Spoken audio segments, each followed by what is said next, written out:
Hello everyone. So today we'll be discussing about the previous experiment which we have done. Okay, so that is on the yeah. So this is about the data quality assessment which we had discussed in the previous class. So in the previous class we had seen that how we have used Python script for for identifying the data quality assessment.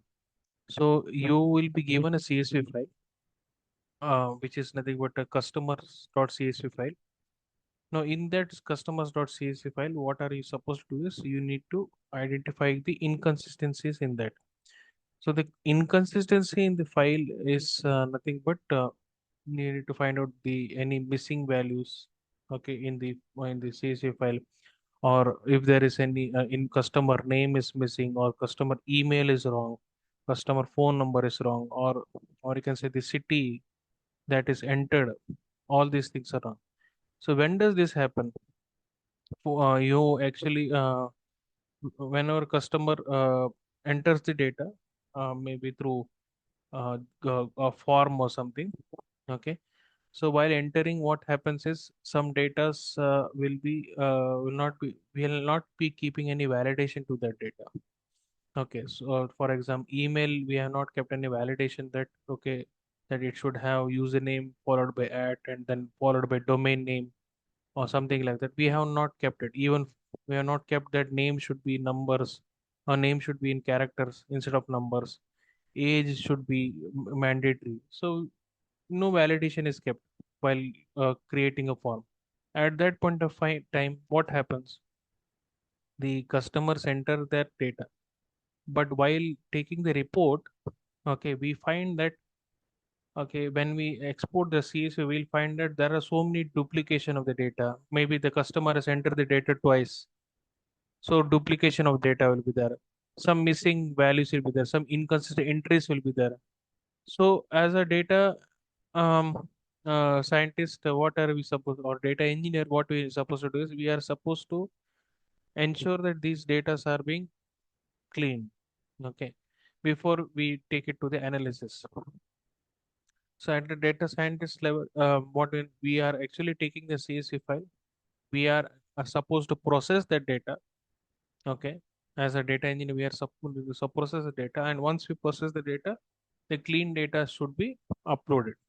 Okay, so our objective is taking this CSV file, processing it, and creating a new CSV file where it is a clean data. So we have seen using Python script. Now the same thing we will see it in the using R program. So the script is already being ready, and the CSV file is already I have kept it. So you can see that this is the CSV file. Okay, let me delete this cleaned CSV. Okay, so this is a CSV file, which is nothing but customers.csv. You can see that there this entry is duplicated. These two entries are duplicated. Ages are invalid.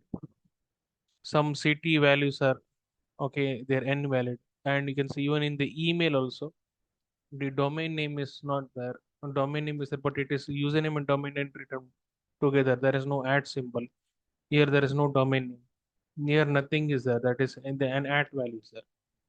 So what are we supposed to do? So this kind of data we are supposed to clean it. So before we go it, we are since we are using R programming, we are required to use three libraries.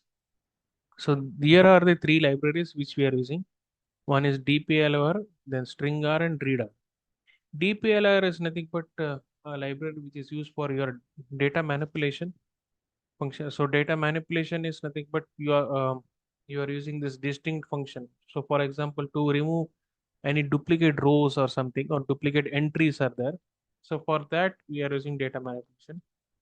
Then we are having string r. Okay, this string r function is used specifically in this program for your string. detect, that is for pattern for regular expression based validation. We are using this string R. So for that function, one of the function which we are using is str detect.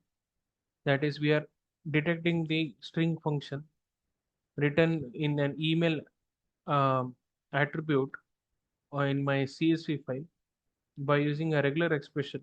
Okay. For those kind of function, I am using the string R. And third one is nothing but your reader. So reader is nothing but your reading the file from a particular path and then generating a new file, okay, in another path, a new gen. So in one particular path. So these three libraries you must load in the beginning. So I'll just load these three libraries. Once these three libraries are loaded, next what I need to do is I need to load the CSV file. So my CSV file is over here, customers.csv file. Okay, in this particular path, which you can see over here. Now, my first task is to remove the duplicate rows. Okay, so what am I supposed to do? I need to use distinct. Now, to check whether my CSV, my rows has been removed or not. So I can just go to this down where I have written write underscore CSV df. The one path is there. So now there is that CSV customers.csv file is not there. Let me just create it. Okay, and you can just see that customers cleaned for CSV. Now it will be created. Now you can see that the duplicate entry which was earlier there, your customers.csv had duplicate entries. Now that duplicate entry has been removed. Okay. Now my next task is to fix the invalid emails. So my to fix the invalid emails, my emails, as you can see them, as I shown you, these in email has to be fixed up. These three, your NA value is there, or you can say there is no domain name. So I need to first check with the regular expression. Okay, whether these are following the regular expression. And wherever there is an NA value or null value or empty value, that has to be returned false. So that is my task. So what I am doing here is I am creating a function valid email, and wherever there is an NA value, okay, I am returning false. That is what I am doing it here.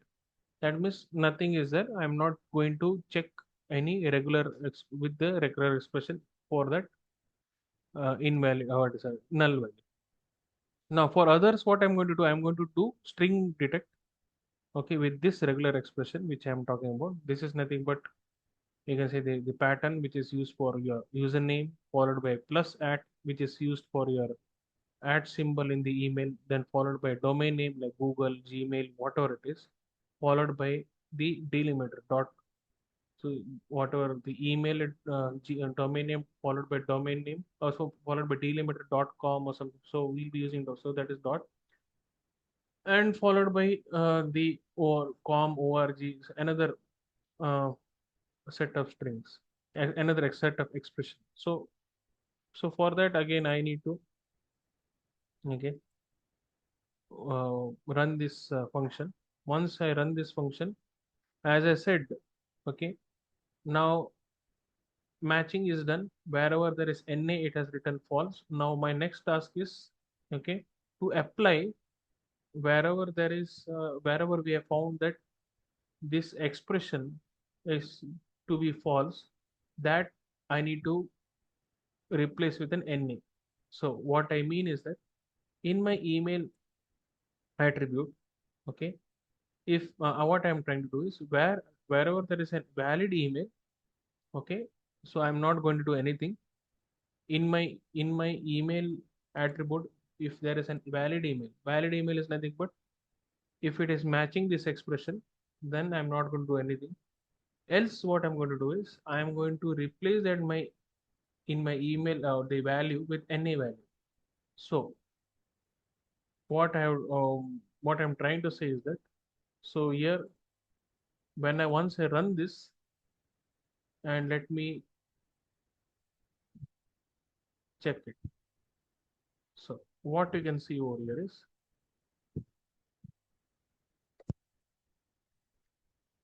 those three emails, okay, which were there has now been replaced by an NA value.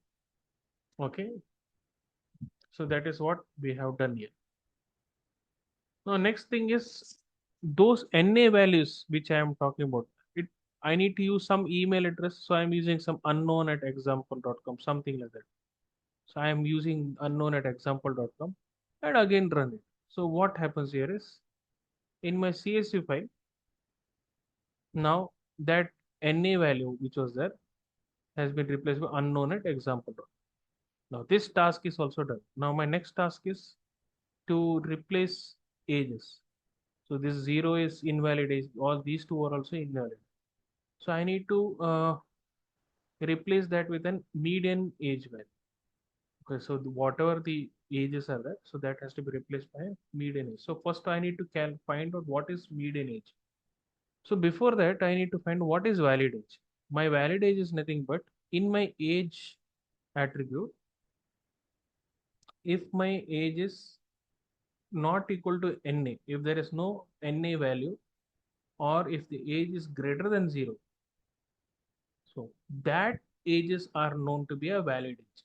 Okay, that age is known to be a valid age. Now, so that is nothing but I am defining the valid age. Next, what is median age? That is median of those valid age which you have identified, okay, which is known to be true.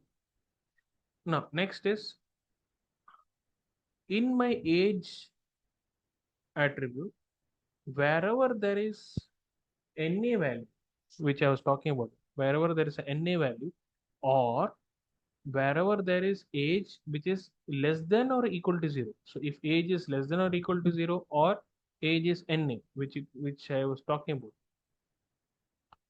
So you can see age is 0 here, and these two are NA values. So what am I supposed to do here? I am supposed to, okay, replace with a median age. Where I need to replace in my age attribute only. So that is what I am doing it over here. Okay. Now now I need to reflect that thing in the new CSV file. Okay, so what I'm supposed to do is, let me check it. Now you can see that age has been replaced.